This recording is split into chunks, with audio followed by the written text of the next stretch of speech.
Just down the road, around the corner, there's a restroom. Good? You guys are sounding very dull. Good? Yeah! Black Lives Matter? Black Lives Matter! Hi everyone, my name is Maya Carey. I'm an activist, an artist, a former Atholton High School graduate, Wild Lake Middle School graduate, and I live in Columbia, Maryland, so I'm repping for the Eastern Howard County here. Before I start, I want to honor the land that we stand on today. In honor of Black lives and justice is the land that has been stolen from the Piscataway, Tutelo, and Saponi people.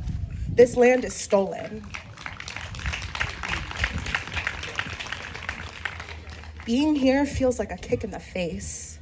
To be here again, just screaming different names, yelling no justice, no peace, crying out for the Black lives lost. I am so damn tired and worn out and exhausted.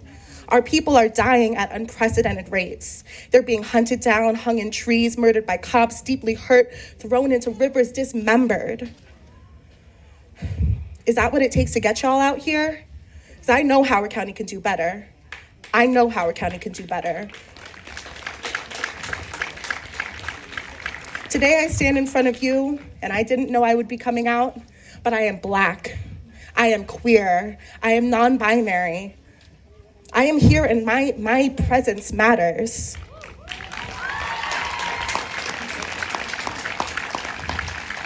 Now I'm gonna speak some truth here. Unfortunately, I'm the only person who has brought up this fact, but I know, we all know deep down, all Black lives matter, right? I woke up this morning on June 18th, yet again, to see another one of my Black trans sisters murdered. TT Gully was found hanging in a tree, lynched in Portland, early May or late May. Just last week on June 12th, the 4-year anniversary of the Pulse nightclub shooting that killed 49 people, most of them Black and brown.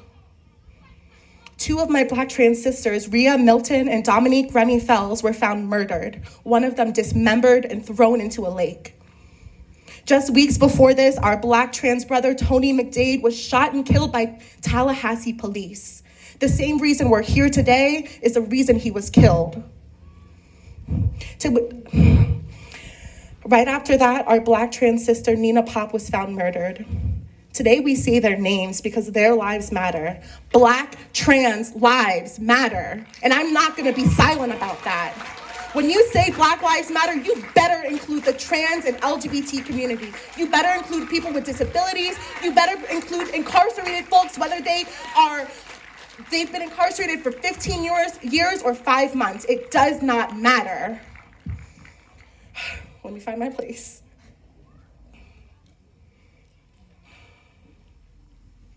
I want you all to repeat after me.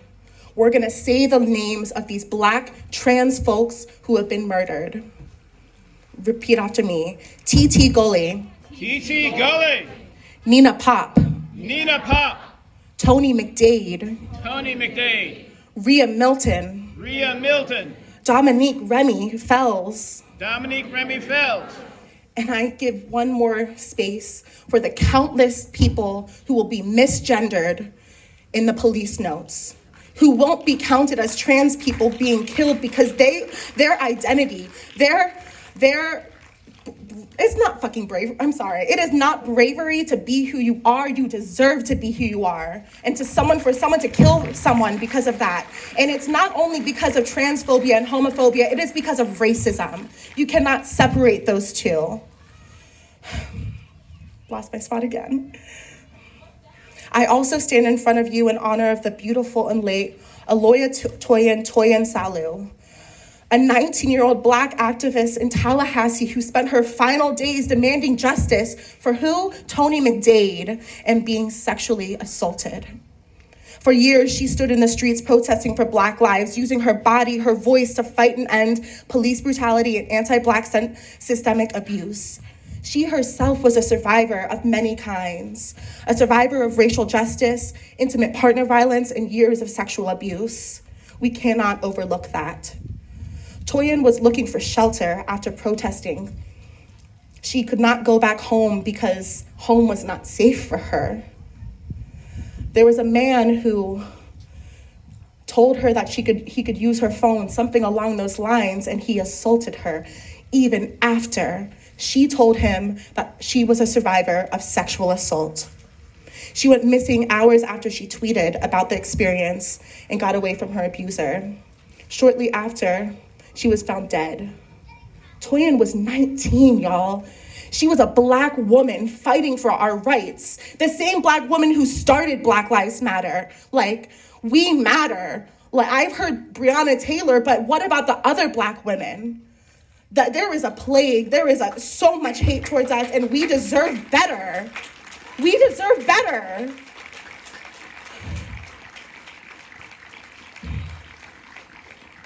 My heart is broken, not only for the beautiful lives lost, but having to do this in the first place. I don't want to beg you to see Black trans folks and women as worthy. Even through being constantly looked over, constantly disrespected, unprotected, erased from movements, Black women, trans and cisgender are still fighting. We're fighting against white supremacy. We're fighting against sexism. We're fighting against a culture that does not see us as valuable, that does not see our work and our lives as valuable. We have been erased from the Black Lives Matter movement, and we do not stand for that anymore. Black women, Black queer women are at the core of this movement, and we will not be erased. Toyin said, "It's literally life or death out here for us. We are failing Black girls and Black women constantly. Protect us while we are alive. Listen to us." And I repeat what other people have said here. Believe us. Believe us when we say we are in pain. Believe us when we say we are harmed. Don't just try and justify other people's words. Don't try and justify, oh, they're older than me. Oh, they don't know any better. Oh, wow. There's Google. You have no excuse. This has been going on for 400 years. You have no excuse. I am proud of all of you who came. And if this is your first protest, I say thank you. More, please. More, please.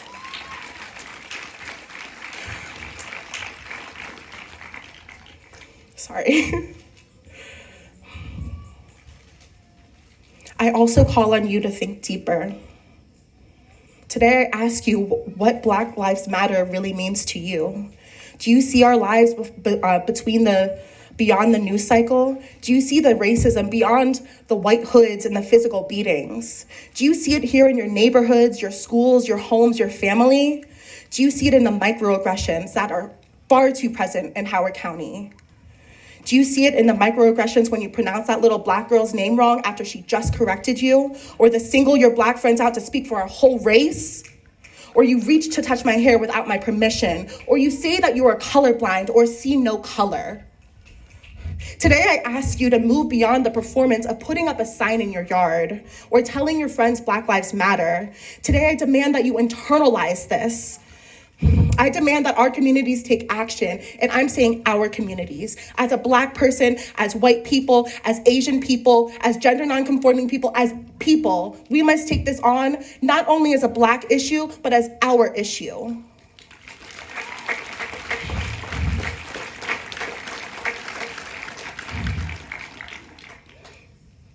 Let me find my place. Today, I ask you again to move beyond the performance. I demand more. I demand that our communities take action and trust us, trust your friends, your colleagues, and your neighbors. It's time to seriously do the work for yourselves. You can't do it for anyone else but yourself. If you're doing it for your kids, that's not enough. You gotta do it for yourself. This isn't because you have a Black son or because you have Black friends. It's because you are human and you see human dignity in every single person. You gotta look beyond having a sister or a mother or a brother or an aunt. We matter because we are human. We matter because we live on this earth. We matter because we are here and we protect all of you, so you better protect us. We've been doing it for far too long. I'm gonna take a step back and I'm going to tell you a little bit about what I've been doing in Howard County. I am working with a beautiful group of young people, teachers, community people, to demand the end of police presence in schools. As one of the leaders of the Peers Not Perps Collective for Police-Free Schools, I demand accountability in our school system. I want to move beyond just curriculum changes. Though those need to happen, it is far past due. We need better. We need more than reform. The accountability is not only demanded towards our Board of Education, but for you parents, teachers, and community members. Black, brown, and disabled students have been criminalized for far too long. And I hate to share these statistics, but I think statistics get through to people. The mere presence of school resource officers on school grounds and the visibly dissimilar treatment of Black and brown students and community members leads to school staff reacting with subconscious biases that have not yet been addressed through the heightened training. Yes, I have been to those diversity and equity trainings that HCPSS puts on. I want more. The person who runs that office is one man. How can you have one man, a great man, running the entire Diversity and Inclusion Office for Howard County? You cannot say that you care if you do not put your money where your mouth is.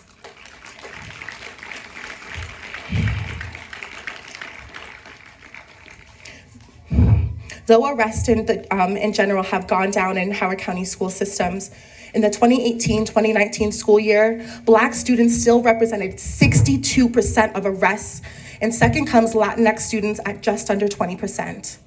As for suspension data, Black kids still represent 63%, and students with disabilities represent 38%. What do you know? Black students only represent 24.2% of Howard County schools, and Latinx students only represent 12. You do the math. That is almost 3 times the rate of the amount of kids in this school system. Regardless of the type of offense, overall, we see Black and brown kids being targeted. We see that normal teenage acts like throwing paper planes, having a panic attack, or freaking out, even wearing too much perfume can be characterized as disruptive behavior. So much of that goes back to the language of disruptive and who we see as being disrupted versus which students our teachers and staff let off with a warning. These consistent suspensions and reprimands only increase the feelings of being constantly watched, criticized, and eventually criminalized. The petition for HCPSS to cut ties with Howard County Police Department and therefore removing the school resource officers is not an attack on the individual resource officers, but rather a call for understanding and change about how their presence in schools affect the lives of Black and brown students. By their very nature, SROs perpetuate fear and threats. Study after study show results that almost uniformly suggest that the presence of more structural safety measures like cameras, video recordings, metal detectors, and SROs, among others, result in a decline of student perceived safety. Rather than throwing more money at the problem with more security, more implicit bias trainings, which, sorry, they don't do anything, and more diversity and inclusion training, we need actual change. I don't want any more reform. No more putting money into the police. We need to put money into our community. And Howard County has a history of doing that. We should demand more.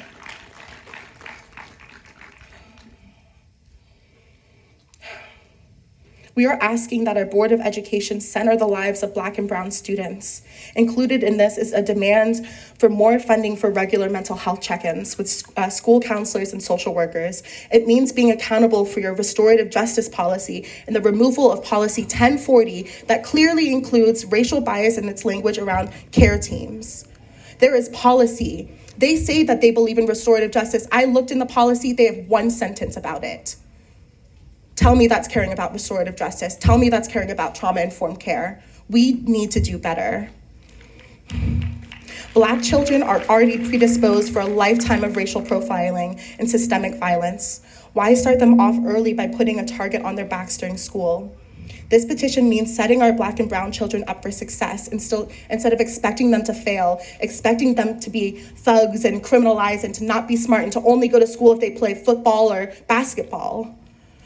I need you to center the lives of Black trans folk and Black women. I demand that our justice is just as important as justice for George Floyd.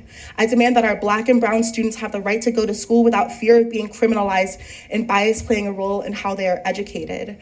I demand that we remove police from our schools and center mental health, trauma-informed practices, and address the school-to-prison pipeline right here in our beloved Howard County. We are not better than the school-to-prison pipeline. It is just ignored. As a community, we have so much growing to do. And it's not gonna be comfortable, but it's gonna be worth it. And before I leave, I just wanna say, my bringing up of Black trans lives and Black women is not to diminish how important it is that we stand up and celebrate the life of George Floyd. It is to say that we need more. There are too many people that go ignored. There are too many people who have fallen through the cracks, and because they don't make the news cycle, people don't care. And it's your time to do the educating. Stop asking POC and Black people to educate you. There is Google. You need to do the work, choose to do the work, choose to be uncomfortable, choose to teach your kids about racism and violence when they're 5 years old. If they go into schools and they don't know that, it is gonna be a slap in the face and it's gonna be your fault. You parents need to do better. I need better. Your children deserve better. Our future deserves better. Howard County deserves better. We do not deserve to say we are one of the safest counties in the country, the most beloved counties in the country, when we do not protect Black and brown students.